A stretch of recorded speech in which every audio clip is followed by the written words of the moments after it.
Daawwattoota keenya irra deebi'uudhaan ayyaana nagaa fi kan gammachuu isiniif haa ta'uun jedha. Ammas keessummaa biraa qabadhee isiniif dhiyaadheera. Keessummoonni keenya artistootuma. Artist Immabeet Tolasaa fi artist Daani'eel Fiqaaduu. Kan qoba goonee fi kan gargar nu baasee adda adda nu facaase vaayirasii koronaati waan ta'eef homaa gochuun hin danda'amu. Imbuyyee fi Daaniin ayyaana nagaa isiniif haa ta'u baga geessaniin isiniin jedha. Baga waliin geenye. Immoo ayyaanni akkamittiin dabarsitame maal fakkaata ayyaanni? Ayyaanni akkuma yeroo biraallee ta'uu baatu haaluma jiruun akkuma ayyaanatti sirriitti kabajachaatii jira. Daaniinoo. Akkuma muyyeen jettetti akka yeroo darbee maatii. Daanii immoo boonasiin jechuu wayyaa. Boonaanis natti tola. Daaniinis homaa miti. Tole akkamittiin dabarsita? Akka feeteen na yaama. Boonaa toon siin jedhee naa wayyaa. Siinillee boontuun siin jedhaanillee. Akkuma duraanillee akka barametti dabarsuu baannus haala amma keessa jirru kun dhibeen kunis baay'ee addeessaa ta'e maatii wajjiniin akka gaariitti akka durii waliin dabarsuu hin dandeenye garuu maan jedhu. Maatiin mana isa tokko bahee isa tokko qeessa tokko bahee qeessa tokko deemuurra manuma ofii keenyaa teenyee nagaa fi fayyaa walii keenya eeguu wayyaa kan jedhurraa kaasa. Sirriidha. Immoo egaa akkuma beekamu artistiin gaafa ayyaanaa ofiisaatii hin bashannanu uummata isaatii kan inni bashannansiisu daawwataa isaatii kan inni bashannansiisu mee gaafa ayyaanaa yoo hojiin si mudate mee akkamittiin dabarsitame? Yoo hojiin na mudate yeroo baay'ee hojiin na mudata. Haa ta'utii garuu wannan qopheessu qabu hunda galgala nan hojjetadha. Hojjettuun toos jirti dabalataan wannan qopheessu qabu hunda nan qopheeffadha. Otoon hojiitti hin ba'in immoo barraaqan ka'eetooni wannan gochuu qabu buna koo daffisee waan nyaannu hunda qopheeffannee maatii koo waliin gammadeen dabarseetooni gara hojii kootii deemaa jechuudha. Hojii koo soggaan deemu ayyaana waan ta'eef odoo mana koo oolee hin jedhu. Maaliif hojii kootii amala hojii kootii nan beekaa ittiin hin bashannanaa nama bashannansiisu malee fi bashannanuu miti waan ta'eef. Kanaafuu hojii koo hojjetadhee gaafa manatti deebi'us immoo isa hafee hin kabajnaa bariisaas nan kabajaa. Kanaafuu gammadee tanan oola. Baay'ee namatti tola. Sila hojjettuun koos jirti jetteetta. Garuu gaafa ayyaanaa keessumaa gaafa ayyaanaa jechuudha. Gaafa ayyaanaa fi gaafa keessummaa namatti dhufe hojjettuu ofiitti hin quufanii. Dadhabbii kana lamaan akkamitti walii wajjin wal cinaa deemsisuu dandeessa? Dadhabbiin hin jiraata. Haa jiraatu malee dirqama gammannee keessummaa dhufu sirriitti simachuu waan qabnuufi gammadeetuman dadhabbii koo odoon hin yaadin hin dabarsaa bittii ko. Boonaatoo akkamittiin dabarsitame jechuun hojii fi ayyaanni akkamittiin wal faana siif deemas? Rakkisaadha. Garuu moo gaafa hojii ayyaanaa baanee hojjennu uummata faana waan ta'eef akkuma maatii koottan ilaalee itti bohaaree itti bashannanee ayyaana san uummata faana dabarsuu kootiin baay'een gammada waan ta'eef agarsan illee natti hin dhaga'amu. Inumaan itti gammada. Akkuma waan maatii kee wajjiniin jirtutti uummata kee wajjin daawwataa kee wajjiniin dabarsita waan ta'eef amma kana. Kanammoo maatiin koo na hubata.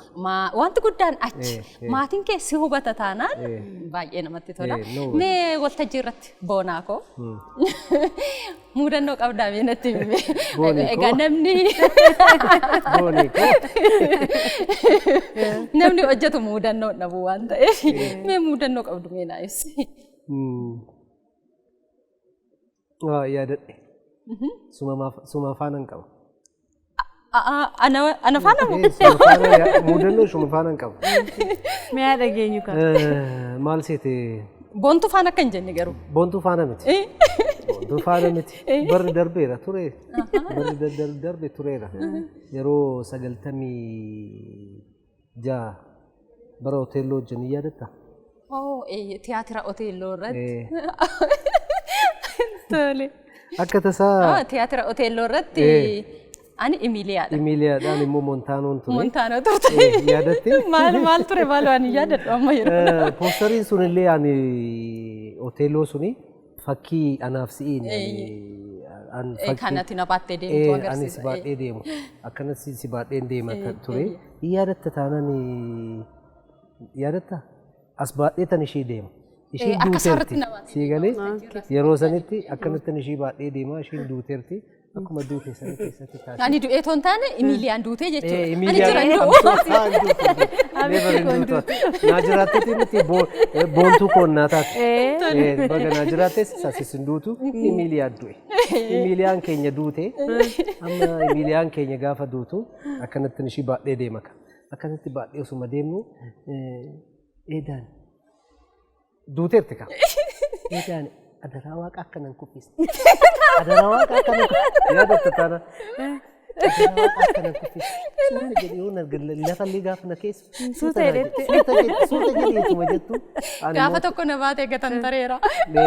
Inni furdinni isaa ammuma kanaa gaafa sanaa garuu ni yaadatan. Bara sana immoo ijoollummaanis jira. Ijoollumaanis jira. Akkasitti harka isaarratti laali akka nama du'eere akka reenfaatti namni ennaa of gatuu fi ennaa noormaalii akkanatti eenyu jedhu garaagarummaa guddaa qaba.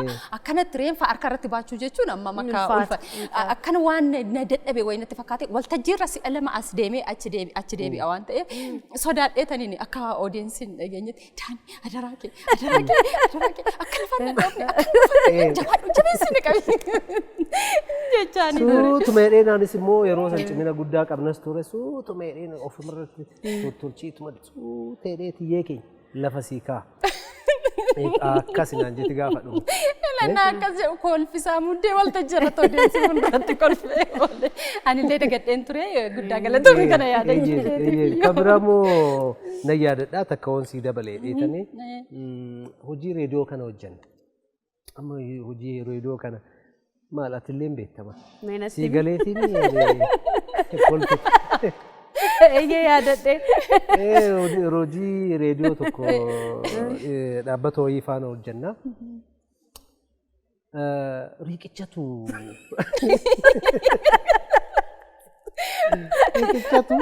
jiga. Amma riqichi jigee mucaan tokko jira Mo'ataa Shannee nu faana hojjetu yaadattu miti. Artisti Mo'ataa Shannee. In kufaa inni miilli isaa cabeera riqichi cabee jira deemaa jira gadi beektaa riqichi. Keessuma waanan seenee fi daayirektarri jira. Bakka kanatti garuu qaqaqaqa jechuu qabaamiin jedhan riqichi deemaa jira qaqaqaqa.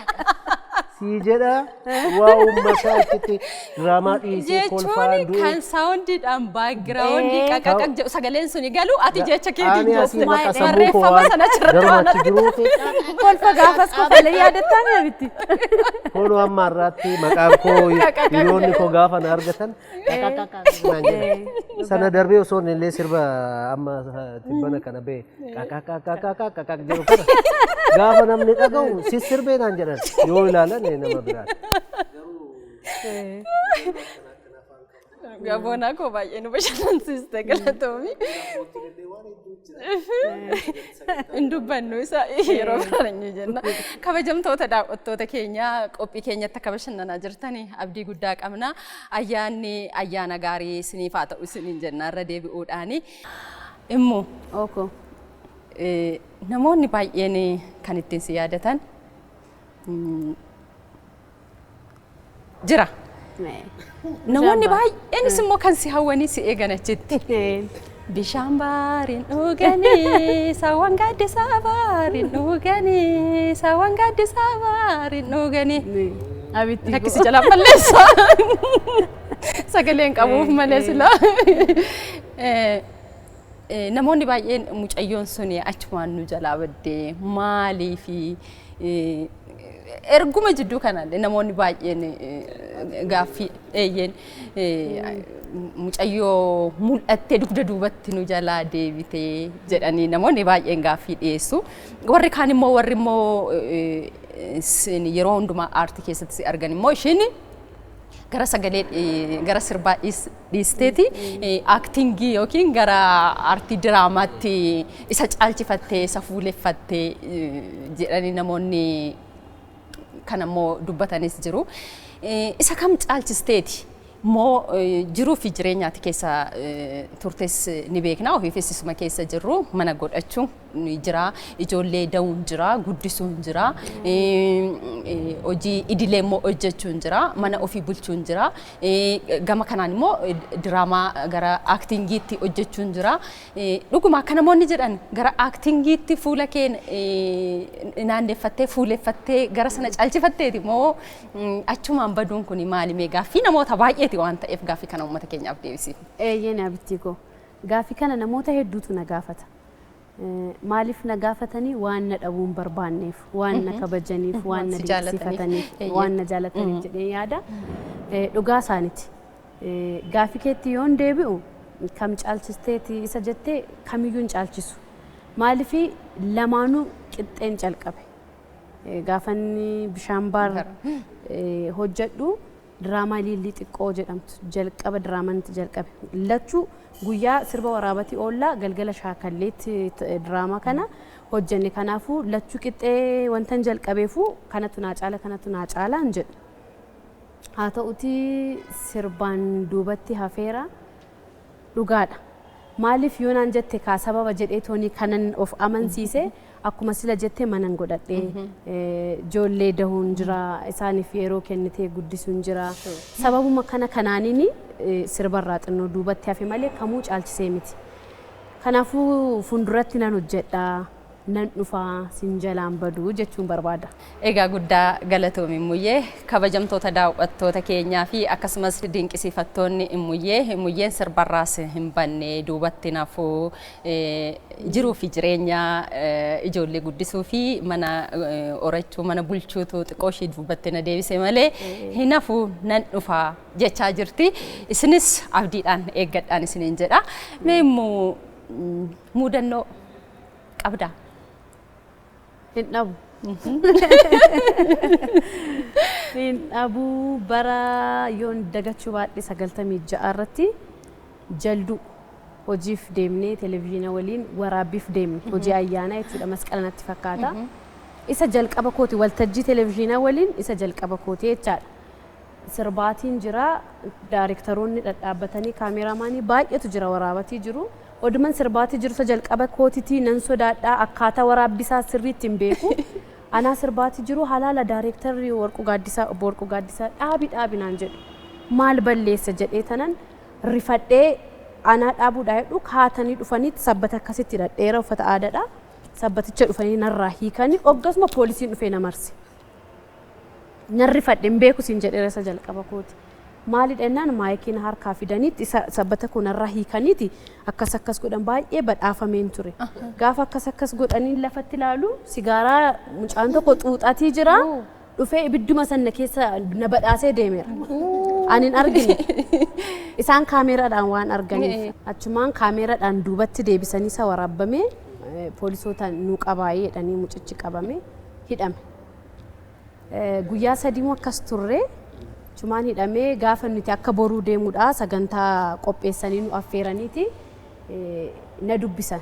Mucaan akkasitti sigaaraa si badhaase suni hidhamee jira. Kanaafuu maal goonu yaa hiikamu naan jedhan. Yaa hiikamu garuu maaliif akka ta'e qofa naa gaaffayin jedhan.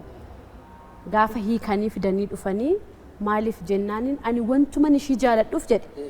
Qarshii ta'ee sigaara ta'ee wanni ishii badhaaseen beeku anuman qabu saniin dhaqee badhaasee waan fedhe naa gootu na adabaa jedhe. Maal gootan? Waan gootuuni saniin adda baane kan si dhibu yeroo dheeraa naa bilbila ture. Wal gaafanne akkuma maal. Sigaara dhaabeera erga saniisi waliif bilbilaa wal gaafanna ture. Isa waltajjii koo jalqabaa waan ta'eef rifadhee waltajjiitti jalqabaa irratti dhugaa muudannoo guddaadha kun baay'ee ulfaataadhas immoo ulfaataadha. Inni lammataa immoo Itoophiyaa hotel ani yeroo dhangaa hojjennudha. Televezyiinaan jira hojiif na barbaadanii Tasfaayee Dhimmaa hin yaadattu hiriyaa keenya hojiif isuma jalqabaan naa bilbilee baangii roobalee ture qaba ture. Gaafa inni naa bilbilee kootu naan jedhu eessa jirtaa naan jedhe akkas televezyiinaan jira jennaan Itoophiyaa hoteelii beektaa kootu naan jedhe reeffuun biyyaa dhufe yoo sirriitti hin beeku Finfinnee kan. Achumaan beekan jedheen gaafuma takka Itoophiyaa hotel kan jedhu dubbiseen ture. Garuu karaa naasiin haa ta'u asiin haa ta'u hin beeku.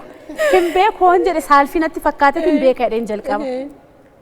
ilaal televezyiinii dhaabba'ee Itoophiyaa hoteelii deemuudhaaf karaa istaadiyeemii naanna'ee karaan na jalaa badee lafa meetira 200 nguutu walirraa ga'e. Naanna'ee jalaa turraan ammas naa bilbilee si jalaa badee naan jedhee na jalaa badeeraan jedhee deebi'iitii achumatti naman si ergadhee nama naa erge. Achumaaniin dhaqee gaafan isaan bira ga'u isaan shaayii ajajatanii dhugaatii jiru. Chuma maal si haa dhufuu naan jennaan shaayiin jedhee ajajadhe. Gaafa shaayii bishaan danfaan kophaa qaarri kophaa ishee cuuphamtu shaayii qixaltiin kophaa naa dhufe. Gaafan kan isaanii ilaalu argeen beekusa cuuphamu. Gaafan kan isaanii ilaalu bakka shaayii qixalii sirriitti ontoo kan dhumedha. Akkam godhu homaa naan hin jenne isaan suutadheen bishaanitti qicadhee laallan haalli natti toluu dide.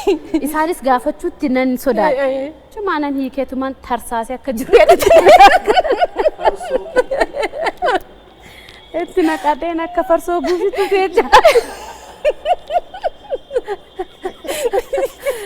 Dhugee kan sin dhibu gaafas akkas ta'e naan hin jenne akka nan hin rifanneef cal jedhaniituma dhugnee waa'ee hojii keenya haasofnee deemnee sana booda hojiidhaan baay'ee walitti dhiyaannee hojii baay'ee erga waliin hojjennee booda akkasitti bakka namni sassaabametti koota wanna tokkoon sinitti hima jedhee bakka hiriyoonni kiyya walitti qabamanii jiranii namni Itoophiyaa hoteelitti akkas gootee jedhee nutti kofalchiise. Amma biyya alaa turee baay'ee turee dhufe dhiyoo kanallee gaafa dhufu wantoota waltajjii wayiitu ture giddu galatti. Gaafuma halaalaan argu koota jedhee nama jiru waameet natti kofalchiise.